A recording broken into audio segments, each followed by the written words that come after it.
Things got heated on Capitol Hill. Y'all, they were dealing with the issue of DEI. And let me tell you something.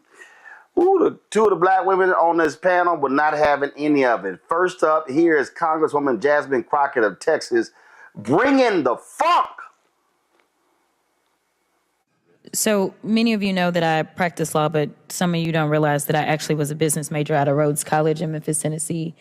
And the emphasis that I got in my business degree was on finance. And as I traveled the country campaigning this election cycle, one of the things that I talked about was this idea that in finance, we always promote this idea of diversity.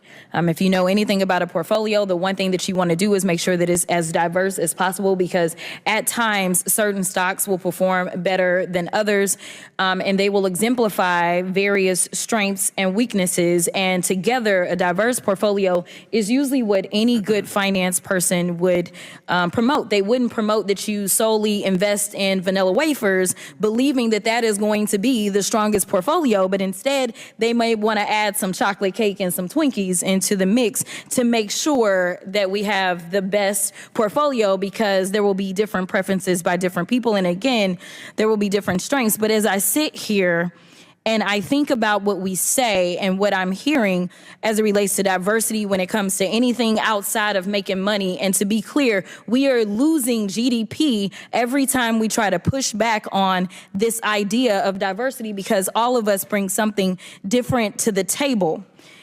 But you consistently said over and over the word oppression, and every time that you said it, it was almost as if I was hearing nails on a chalkboard, because it seems like you don't understand the definition of oppression. And I'd ask you to just refer to Google to help you out.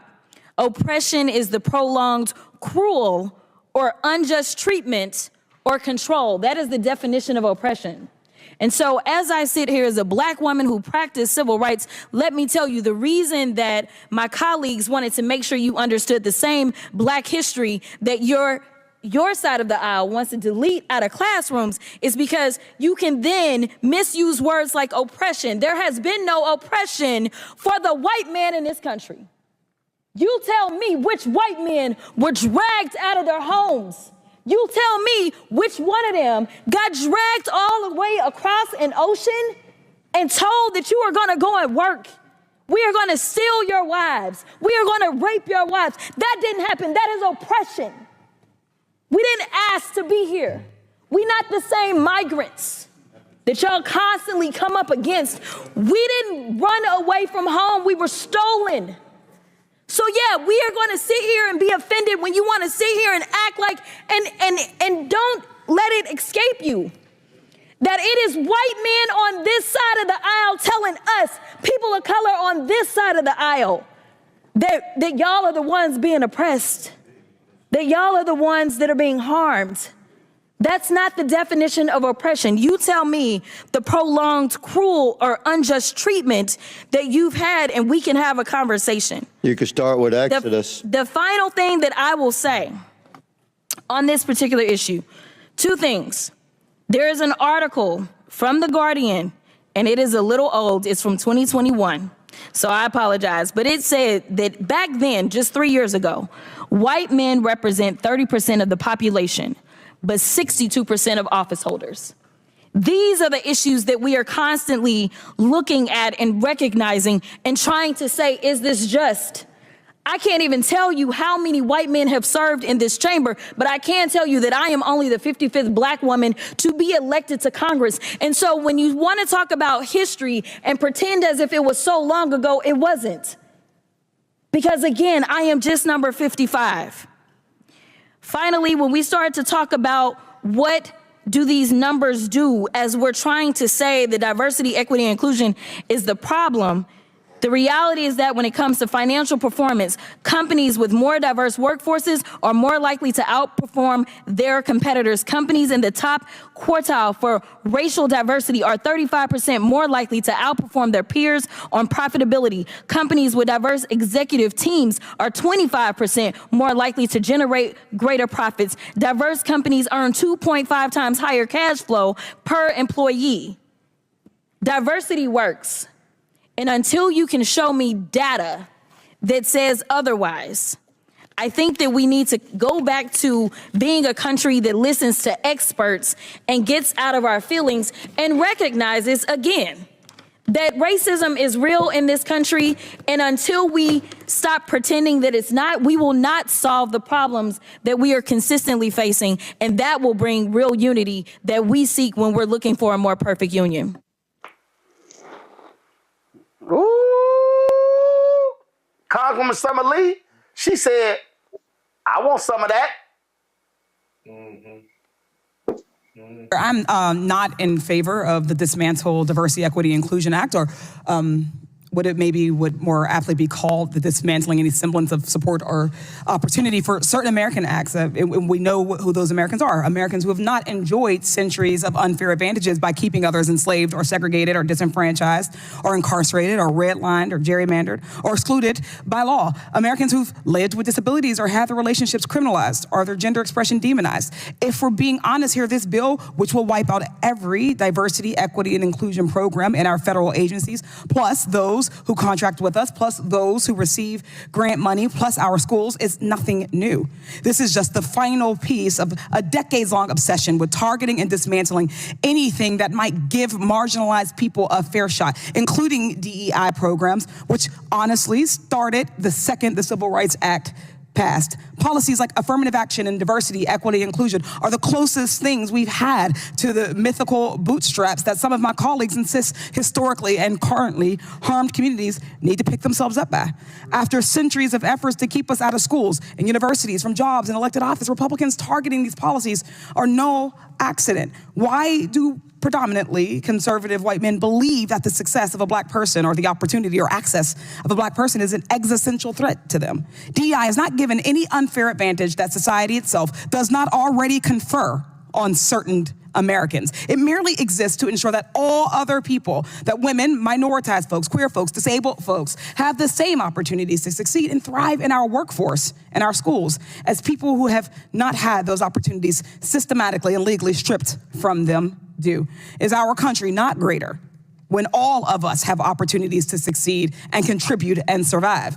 Our success and our survival as a nation is bound together. Diversity, equity, and inclusion programs only exist to band-aid over decades, hell, centuries of discrimination against people's skin color, their religion, disabilities, gender, or sexual orientations, you name it. Contrary to Republican conjecture, remedying past discrimination is not, in turn, a discrimination. And we're not going to sit here and pretend racism is over just because one black person on the Supreme Court agreed that it should be. What DEI does not do is give some kind of magical pass to better jobs, like some of our colleagues are implying.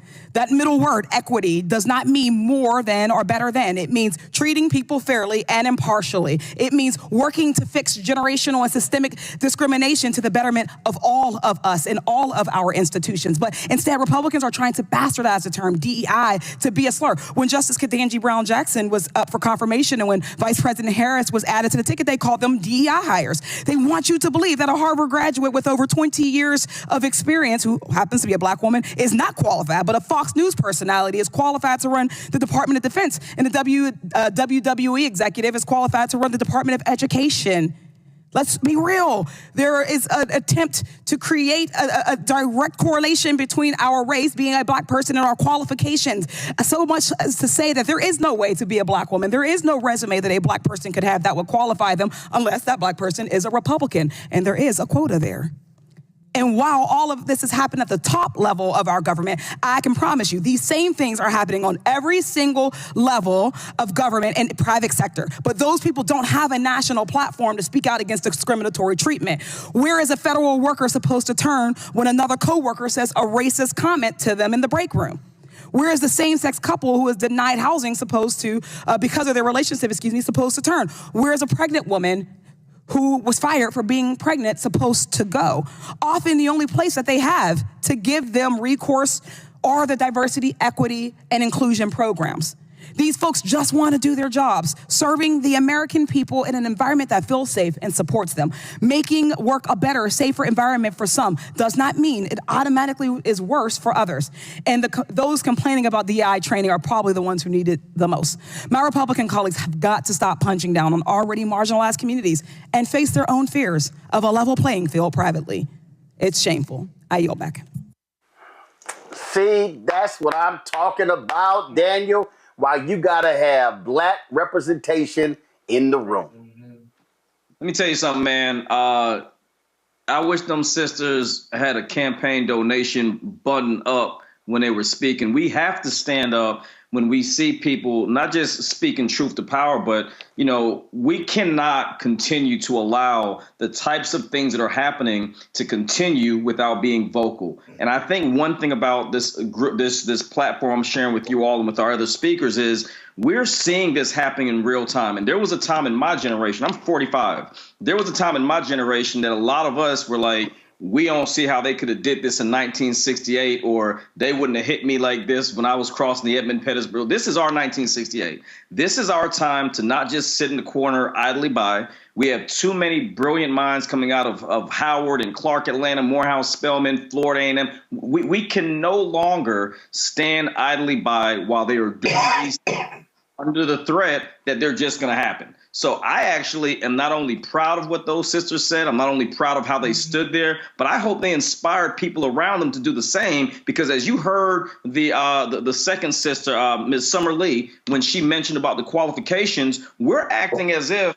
we haven't been disrespected in the sense of being overqualified.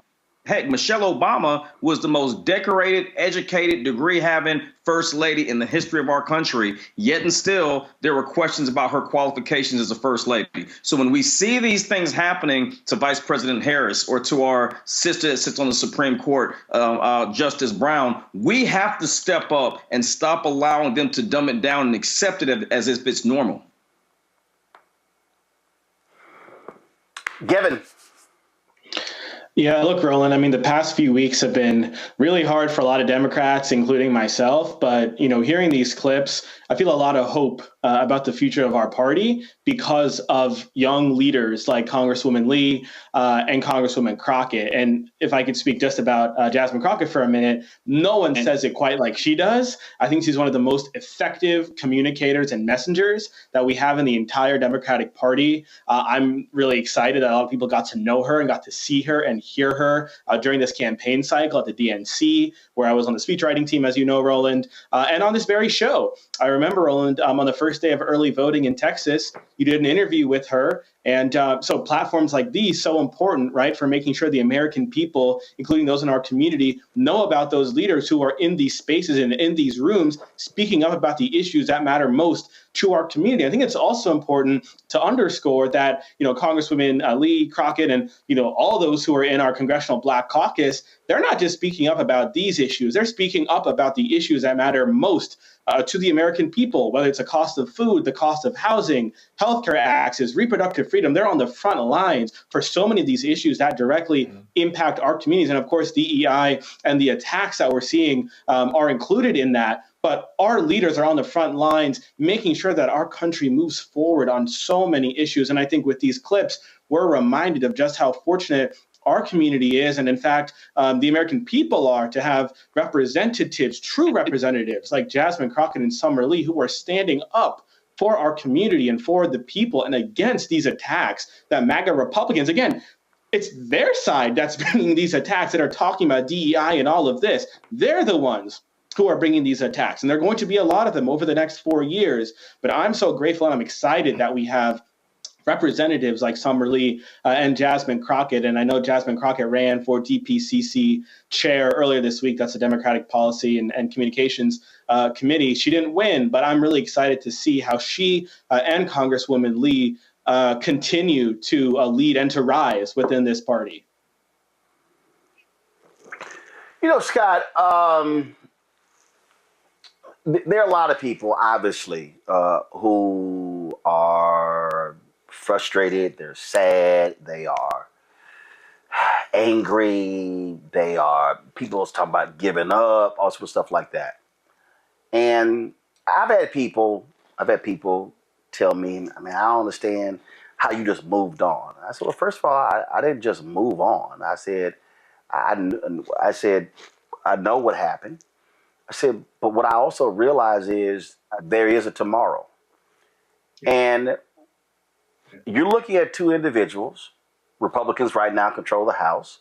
They're going to control the Senate. They're going to control the White House after January 20th.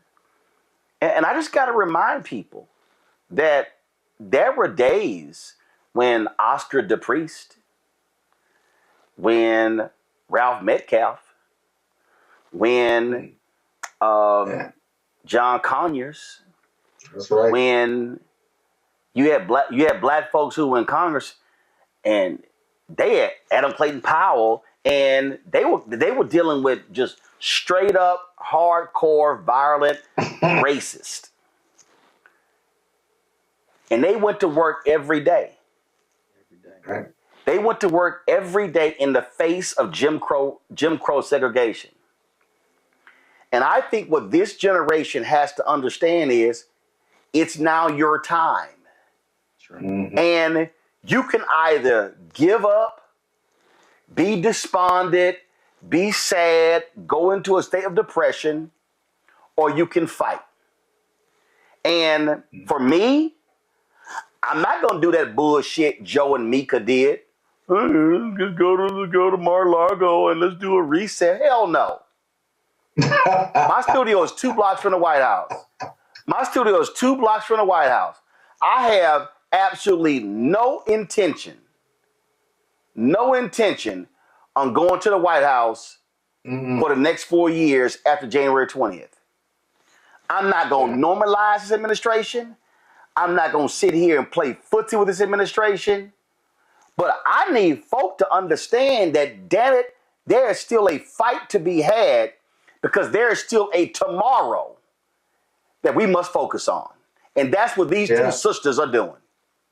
Yeah. You know, Roland, I talk to juries for a living at least 3 or 4 times a year. And so when I hear the sisters talk, I'm listening not just for cadence, but substance, eloquence, articulation, and discipline, and no emotion, right? And what bothers me most about those 2 presentations aren't the presentations, but how eloquently they laid out the hypocrisy. And what bothers me is that the hypocrisy that is so clear in the both sides of this issue, why it's not resonating with the majority of Americans. That why don't they get it? Or if they get it, they just ignore it. And I'm not talking about just Republicans. I'm talking about independents and Democrats as well. While 50% of America voted for Donald Trump and are endorsing these appointments that are nothing less than embarrassing. You know, I think you're right about, I think about the brothers and sisters, our parents, our grandparents, who fought in the 30s, 40s, 50s, 60s, 70s, and 80s, right? What character or manner of men they were to fight against outright segregation and racial oppression and the Night Riders. You know, I think about your parents who not only on the picket line, but were registering people to vote for the last 30, 40, 50 years, or my dad and Reverend Singleton and Joliet, Illinois, who were foot soldiers for Martin Luther King, and in the face desegregating education institutions, hospitals, and the government. Let me tell you something. Those were the real freedom fighters. We seem like we don't want to fight that much, or there's not that much to fight about. But my father on his deathbed said, we've seen Trump before. We've seen him worse. He talked about Governor Wallace and Bull Connor in Philadelphia. He said, you know, y'all crazy about Trump, but let me tell you something. We've been fighting the same stuff for the last 30, 40, 50 years, or 200 years, if you will. So to the young people and to my generation, load up. We got to ride out. You may not like the fight. You may think that we've gotten past that. But as Professor Glaude says, America's got to face the racism and sexism, misogyny and xenophobia that it is. Not who it wants it to be, not who America wants to be, but who it is. Because this last election showed us who America still is as we try to form this more perfect union, there's a ton more work to do. And we can't do it by ourselves. So you're right. You can be depressed for a day or two, but in the end, you got to get up and get back in the fight, because the fight is real. It's not going away, and it's not going to change. We're not going to win unless it's up to us, unless we do it. And so we all have that responsibility. Yep. Hi, I'm Isaac Hayes III, founder and CEO of Fanbase. Fanbase is a free-to-download, free-to-use, next-generation social media platform that allows anyone to have followers and subscribers on the same page. Fanbase was built through investment dollars from equity crowdfunding from the Jobs Act. People just like you helped build Fanbase, and we're looking for more people to help build Fanbase. We are currently raising $17 million in a Regulation A crowdfund on Start Engine. We've already crossed $2.1 million, but we're looking to raise more capital from people just like you that deserve the opportunity to invest in early stage startups without having to be accredited investors. So right now, I'd like you to go to startengine.com/fanbase and invest. The minimum to invest is $399. That gets you 60 shares of stock in Fanbase right now, today. And then use Fanbase to connect with friends, grow your audience, and be you without limits.